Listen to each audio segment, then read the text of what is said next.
Barcha maqtov davlatlar, hurmatlilar, tubanchiliklarimiz alamlarni yo'qdan bor qilib, ularni har doim tarbiyalab turuvchi, birdan bir ibodat qilarga loyiq zot bo'lgan, bir narsaga o'xshashi bo'lmagan, bir narsaga muhtoj bo'lmagan, lekin butun maxluqot ona muhtoj bo'lgan Alloh taolaga tegishli. Biz onagina maqtaymiz, onagina yordam so'raymiz, onagina yordamni yolboramiz. Nafslarimizni buzuqligidan, amallarimizni nashardan biz ona siylanamiz. Şahidlik bilen şunlukta Allah Teala'dan başka ilah yok, yalnız kul, onun dindaşı yok. Şahidlik bilen Muhammed Mustafa sallallahu aleyhi ve sellem Allah Teala'nın kulu, hem ilçesi kendine, onun ahli beyti, sahabelerge, tabi'inlerge, hem barşa yoldan barışı mümin Müslümanlarga Allah Teala'nın selamları, rahmetleri, hem bereketleri olsaydı. Allah Rabbimiz Kur'an'da Peygamberimiz Muhammed Mustafa sallallahu aleyhi ve sellem'e müracaat ettiğinde وَأْمُرْ أَهْلَكَ بِالصَّلَاةِ وَاصْطَبِرْ عَلَيْهَا O'zingning oila ahillarine emir et namazını hem o'zingda şu namazını sabırlık bilan o'ta. La nes'aluka rizqan nahnu narzuquk. Biz sendan rizq so'ramaymiz, biz seni o'zimiz rizqlantiramiz. وَالْعَاقِبَةُ لِلتَّقْوَى hem işlerinin ahırlaşa konuşlu tamamlanı o takvalara hastır diye. Bir ayette Allah Rabbimiz Peygamberimiz sallallahu aleyhi ve sellem'e indirgen ayetlerde neyse diye Ya eyyühellezine amenu qu enfusakum ve ahlikum nara Ey iman getirgen bendeler o'zingizne hem gaile ehillerinizne cehennem tutundan saklarız diye. Şu ayetlerge negizlenip biz kurarız her bir mümin Müslümanın üstünde boruç kılıp yata, o'zining g'oilasin, o'zining xotinlarin, bolaların Allah Teala emir etgan dinga yuratu. O zo'r boruç kılıp yata. Bu o'z ishine turli İslam dinining turli tarmoqlarini o'z ishine alar. Bunda g'aqadiy masalalar, ya'ni iman shartlari, narsalarga biz ishonishga tegishmiz. Bunda ibodat masalalarga kirar, nechik biz ibodat qilishga tegishmiz. Bunda adab, axloq masalalarga kirar, bunda halal harom masalalarga kirar. Ham Rasululloh sallallohu alayhi vasallam belgili ol bizning uchun ulgu ham zo'r bir misol bo'lib turadi. Ol g'oilasin, o'zine yaqin bo'lgan kishilarni, o'zining qaramog'ida bo'lgan kishilarni barchasida shusha qoidalarga yuratdi. Abu Hurayra radhiyallohu anhudan keltirilgan hadisda Bulay deb aytadi: "Akhadha al-Hasan ibn Ali tamratan min tamri sadaqa, faja'alaha fi fiki faqala Rasulullah sallallahu aleyhi ve sellem: "Qih irmi biha, ama alimta anna la naqulu sadaqa." Abu Hurayra radhiyallohu anhudan keltirilgan hadisda Bulay deb söylediler. Bir vaqt Hasan ibn Ali bu Peygamberimiz sallallahu aleyhi ve sellem'nin onuğu idi. Rayhani bu dünyada ağa verilgan eng zo'r ne'matlarning birisi. Hasan ibn Ali sadaqaga keltirilgan xurmalarni, fiyiklarning birisini oldi da og'zina soldi dedi. Peygamberimiz sallallohu alayhi va sallam tiydi ona. Toshla o'g'lim dedi. Sen irg'it ona dedi. Sen bilmaysanmi, biz sadaqa rizqini toshamaymiz dedi. Peygamberimiz sallallohu alayhi va sallamning shunday ayirmasi bor edi. Boshqa kishilardan ona sadaqa harom qilingan. Onun gaile ehillerine sadaka haram kılıngan. Hatta onlar muhtaç olsalar da, hatta onlar zekat ehilleri olsalar da, onlara zekatler de, sadakalar da verilmiyor. Şuna göre o haram olmuş, Peygamberimiz sallallahu aleyhi ve sellem indi balası, o baligatga erişmegen, amelleri şunun cevap vermiyor, o ağzına şu sadaka malını saldı, Peygamberimiz sallallahu aleyhi ve sellem onu tükürttü. Demek burada biz rizqning halal buluğu için indi Olu kişi cevaplar, hem kişine vakittan ol bu emirlerini o'zining balalarına, ulug'larına anlatırga tegish. Ne için? Çünkü Peygamberimiz sallallahu aleyhi ve sellem'in bir hadisinde o misal etip getirib dedi. Bütünümüzge de tanış hadis. Misal etip getirib bir kişiden. O onu tasvirli bulaydı. Onun şaşı başı tuzgan diye, ol tuzanga batkan diye. Kulların ulduğağa ko'targan, so'rayib ey Rabbim diye. Lakin diye Peygamberimiz sallallahu aleyhi ve sellem Anın aşağını haram, işkanı haram, kiyimi haram, haramda o'stirilgan diye nişik ona cevap verilsin diye. Demak, duoning qabul bo'lishining zaruriy shartlari bo'lib turadi. Haromdan saqlanu, haromdan yiroqayu ham zaruriy shartlari bo'lib turadi. Halal rizq bilan to'planu, bolalarni to'plantiruv, chunki haromda o'stirilgan deb Payg'ambarimiz sollallohu alayhi vasallam aytib qoldilar. Chunki Nuh alayhissalom nasani duo qildi. Ey Robbim, kafirlardan birgina kishini de qoldira ko'rma yer yuzida dedi.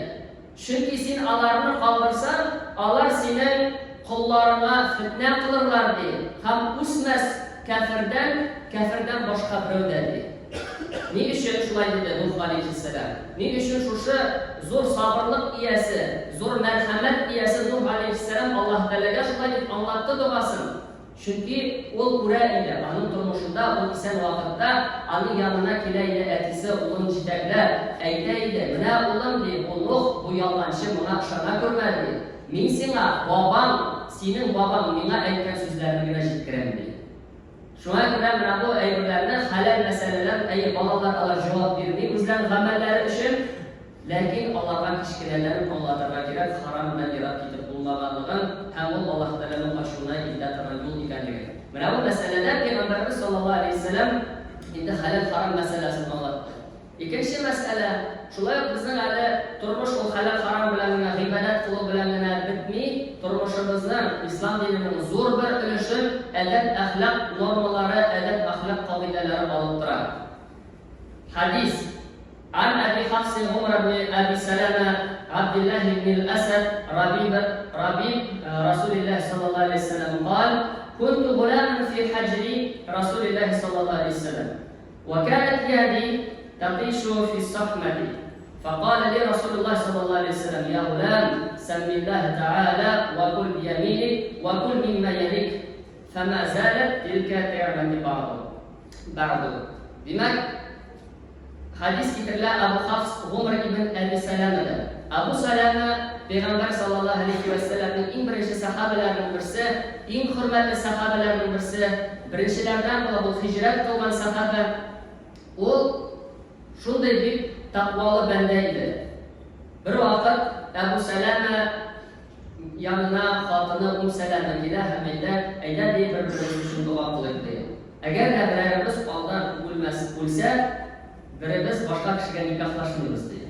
Ya'ni sen boshqa xotin olmaysan, men boshqa erga kuyovga chiqmayman. Abu Salama duo qildi shu vaqtda.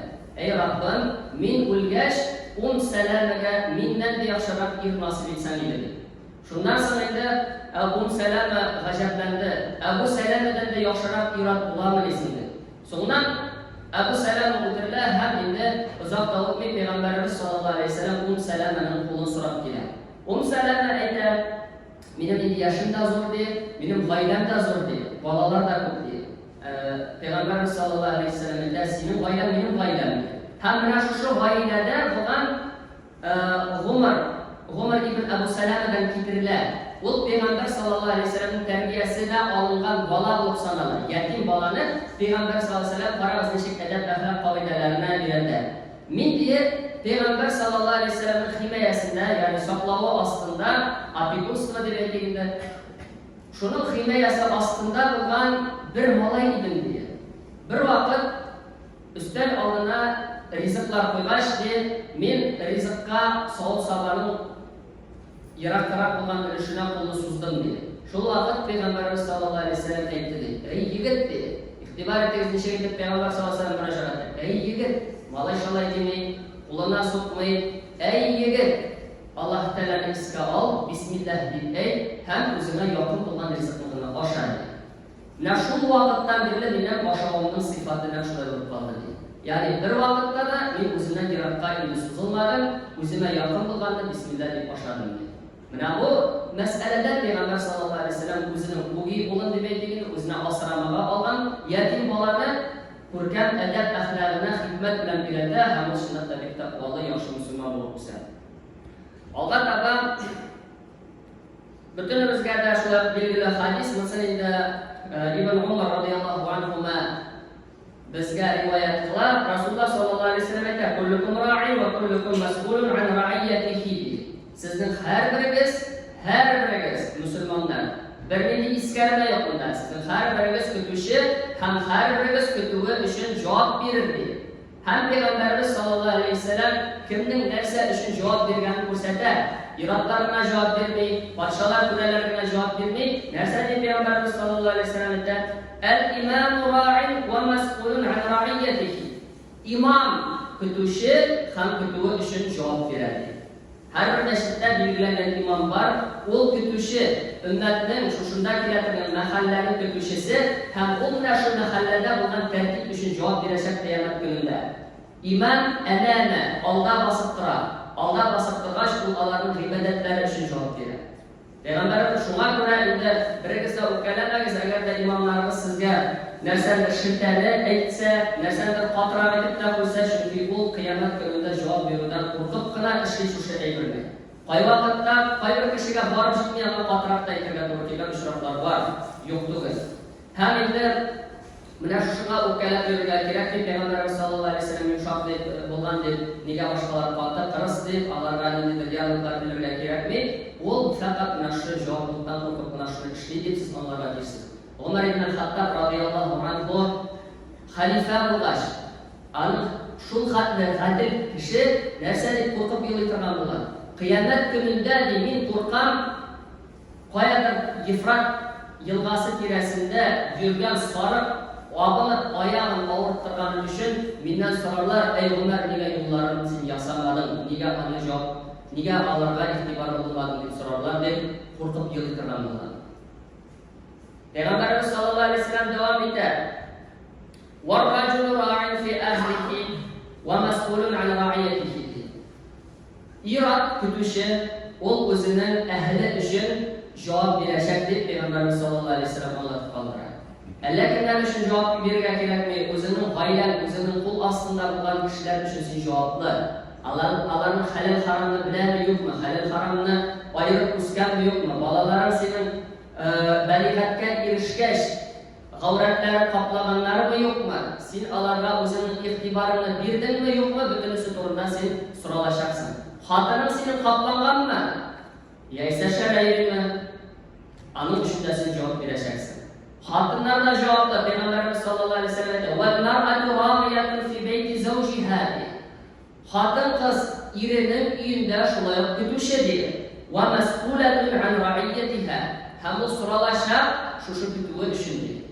Eri tirishib topgan molni isrof etmisha, talaf qilmisha, aybat etib tutar ekan, u anda eri rozi bo'lmay turgan kishilarga kiritmay ekan, erining nomusini, molini saqlay ekan, alhamdulillah uni javobi yengil bo'ladi. Magar endi o'zining tilaklarini, shahvatlarini yerib shu ayblarni ishlaykan, eri bilan tenglashmaykan, uning javobi ta'sir bo'ladi. Peygamber sallallohu alayhi vasallam davom etadi: "Wal khadimu ra'in fi mali sayyidihi va mas'ulun an ra'iyatihi." Hatta xizmatchida deydi, o'zining xo'jasining moli uchun javob berajak deydi. Mana bunda kimgadir yollanib ishlagan uchroqda senga ish bergan kishining moli uchun javobli, bu sening qo'lingda amanat, sen uni insoflarga tegishsin. Ham Peygamberimiz sallallohu alayhi vasallam tamomlaydi: "Fa kullukum ra'in va kullukum mas'ulun an ra'iyatihi." Ham sizning har biringiz kutuvchi, har biringiz qiyomat kunida shuning uchun javob berasiz. Yana masala Peygamberimiz sallallohu alayhi vasallam shular g'ibat masalalarini anlatib ketdi. Bolalarimizga amr etdingiz namozni ularga 7 yosh to'lganda deydi. Ya'ni namoz masalalarini 7 yoshda bo'lganda akirna bolalarga o'rgatilgan kerak. Ham 10 yoshda ularni shuning uchun so'g'imiz deydi. Ya'ni qiynag'iz degan so'z tugul, balki mana shu 10 yoshda yo'l farzlarini o'tasin, shularni tekshirib turibsiz, ham shularga o'tamagan uchun menga bir shiltalaringizni bildirgingiz deb Peygamberimiz sallallohu alayhi vasallam anlatib qoldirdi. Shundan ortsa, shundan bo'lsa qiyin bo'ladi. Bostiruvda, erituvda. Chunki ularning har birisining o'zining fikri bor, o'zining fikri formulashi, shunga kichkinadan endi suyaklar qatnashishi deb aytdik, mana bu masalalarni o'rgatiladi. Ham ularning yoqaklarini ayiramiz deydi. Bolalar birga bir yorgan ostida yonmasinlar deb Peygamberimiz sallallohu alayhi vasallam anlatib qoldirdi. Ya'ni ko'ramiz iroat ol javobli, shu javoblikqa qarab endi qo'rquvlar borliqqa keladi. Chunki biz buyuk ko'paygan shu qiyomat kunida javob tutasimiz bor. Qiyomat kunini aql anglasa da aql o'yli aning yiroq ekanligi, garchi u yorqin bo'lsa-da, u tik yorqin qiyomat kuni. Bir mezgil bu dunyo. 1000 yil yashasang-da u kelib yetashadi. Hamda bizni har birimizning shu aytilgan ibrlar uchun javob berasizlar. Alloh Rabbimiz har barchalarimizga mutlaq iymon, tavfiq, hidayat, istiqomatlarni bersin. Shu o'zimizning ustimizda bo'lgan ishlarni yerga yetkazib, o'tuvlarimizni har barchalarimizga nasib ham muyassar bo'lsin inshaalloh. Allah Subhanahu wa Ta'ala, обращаясь к мусульманам, говорит: «Вели своей семье совершать намаз и сам терпеливо совершай его». Мы не просим у тебя удела, ведь мы сами наделяем тебя уделом, а добрый исход за богобоязненностью. Сообщается, когда пророк, саллаллаху алейхи вассалям, достигала бедность, нужда, он будил своих домочадцев, будил на намаз, говорил «Салят, ас-салят, ас-салят». И как раз он цитировал вот эти аяты. И объясняя вот эти аяты, это аят из суры Талха, ученые говорят, когда человек будет совершать веренные ему, сторониться запретного, то Аллах Субхану ва Тааля облегчит ему удел. Ведь Аллах Субхану ва Тааля гарантирует, Аллах Субхану ва Тааля говорит: «Ваман яттақиллаха ядж'аль лаху махраджа». А тот человек, кто боится Аллаха Тааля, будет богобоязненным, Аллах Субхану ва Тааля даст ему выход из всякого положения. وَيَرْزُقْهُ مِنْ حَيْثُ لَا يَحْتَسِبْ, и пропитает его, и даст ему удел из тех мест, откуда он даже не ждал, даже не предполагал. Сообщается, что Закария, алейхиссалям, заходя в комнату Марьям, радийаллаху анха, спрашивал, видел, что у нее на столе есть всякого рода, то есть присутствует еда всякого рода. Сообщается, что летом у нее на столе стояла еда, трапеза, которая была присуща зиме. В зимнее время как раз стояли фрукты и ягоды. И когда Закария, алейхиссалям, спросил Марьям: «Анна лаки хада?» «Откуда у тебя, о Марьям?» Она ответила, что это от Аллаха, и она сказала: «Инна Аллаха ярзуку ман яшау бигайри хисаб». Поистине Аллах Тааля наделяет уделом человека оттуда он даже не ждет, если человек будет богобоязненным. И также Аллах Субхану ва Тааля, обращаясь к мусульманам, говорит: «О те, которые уверовали, оберегайте себя и свои семьи от огня, растопка которого будут люди и камни». И Муджахид, комментируя этот аят, сказал: «Бойтесь Аллаха и приказывай своей семье быть богобоязненным». А Дахак сказал: «Обучать свою семью повелением, законом Всевышнего Аллаха Тааля является обязанностью каждого мусульманина». Что касается пророка, саллаллаху алейхи вассалям, то он обучал своих домочадцев всем пунктам, так сказать, религии. То есть он обучал их и и правилам этикета, адаба, и обучал вопросам, которые связаны с ибадатом, с поклонением. И пророк, саллаллаху алейхи вассалям, при этом сохранял мудрость и относился к своим домочадцам с терпением. Аллах Раббimiz har barchalarimizga iymon, tavfiq, hidayat, istiqomatlarni nasib eylesin. Aning boshqarlarini o'tab, payg'ambarlarni qilib yashashlarni nasib etsin. Bu dunyoda va oxiratda da yuqori darajalarga erishishlarni nasib etsin. Bu xutbada sizlarga butun durustlayib Alloh taoladan butun ketgan xato kemchiliklar bo'ldi. O'zimdan Alloh Rabbimiz har barchalarimizga marhamatli bo'lsin. Alloh Rabbimiz har barchalarimizga so'nggi o'rinlarimizni yuqori jannatlarda qilsin. Ham har barchalarimizga eng zo'r ne'mat Rabbimizning bu ne'matini nasib ham muyassar qilsin. وأقول قولي هذا وأستغفر الله لي ولكم ولسائر جماعة المسلمين إنه هو الغفور الرحيم الجواد الكريم السميع العليم السميع العليم.